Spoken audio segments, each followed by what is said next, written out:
Կարծում եմ բոլոր լրատվամիջոցները արդեն գիտեն, թե մեր արձագանքներից, թե անհատական դիմումներից, որ մենք այս ընտրությունները ամբողջովին լեգիտիմ չենք համարում։ Եղել են թե ընտրություններից առաջ մի շարք հետապնդումներ, մի շարք խախտումներ, թե նաև ընտրության ընթացքում մենք տեսել ենք, որ վաղ առավոտվանից եղել են որոշ ընտրատեղամասեր, որտեղ ընդհանրապես բացակայել է երրորդ համարով քվեաթերթիկը, եղել են ընտրատեղամասեր, որտեղ կուտակումներ են եղել եւ այդ կուտակումների արդյունքում ԿՊ-ն կարողացել է իր ուզած պլանը իրականացնի, եղել են ընտրատեղամասեր, տեսել եք, որ զինվորականներ են մտել մեծ քանակի ոչ թույլատրելի ժամին եւ մի շարք այլ ընտրակեղծիքներ, նշեմ նաեւ, որ եղել են ընտրատեղամասեր, որտեղ որ արձանագրված է, որ թափանցիկ ծրարով է եղել ընտրությունը, ինչը բոլորը գիտեն, որ անընդունելի փաստ է ընտրության ընթացքում։ Տիկին Ղումաշյան, ձեր պահանջը ո՞րն է։ Մեր պահանջը ընտրությունները անվավեր ճանաչելը,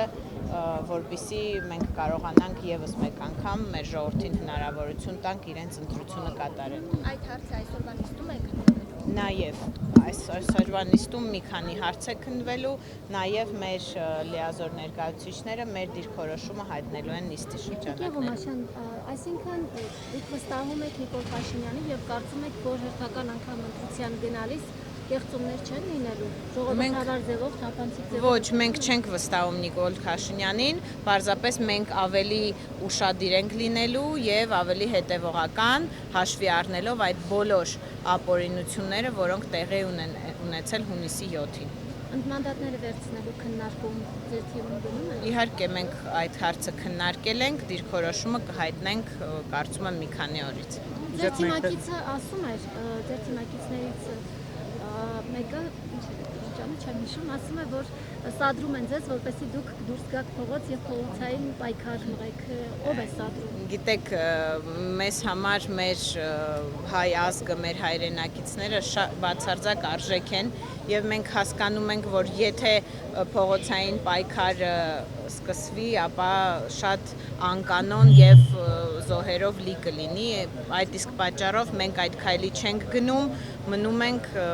օրենքի շրջանակներում։ Ձեր թիմից 177 անձի մեղադրանք է առաջադրվել, հակակոռուպցիոն կոմիտեն պարբերաբար ձայնագրություններ է հրապարակել, այդքան անձի մեղադրանք է առաջադրվել, ինչ ունի ասել ուժեղ Հայաստանը։ Ինձ նույնպես մեղադրանք է առաջադրվել, իմ գործընկերներին նույնպես, այդ ամենը որևէ հիմք չունի, գրեթե ամեն շաբաթ դատարանում իմ գործի շուրջ լսումներ են տեղի ունենում եւ որևէ մի փաստ չի կարող բերել դատարանը, որպեսզի արձանագրի, որ ես մեղավոր եմ։ Նույնը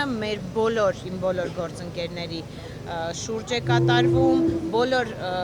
ձայնալսումները, որոնք որ հրապարակվում են եւ ցույց են տրվում ժողովրդին, այդ ամենը իրականության հետ որևէ աղերս չունի։ Տիկին Ղումաշյան, բայց չի ենթադրվում, որ այս իշխանությունը մնալով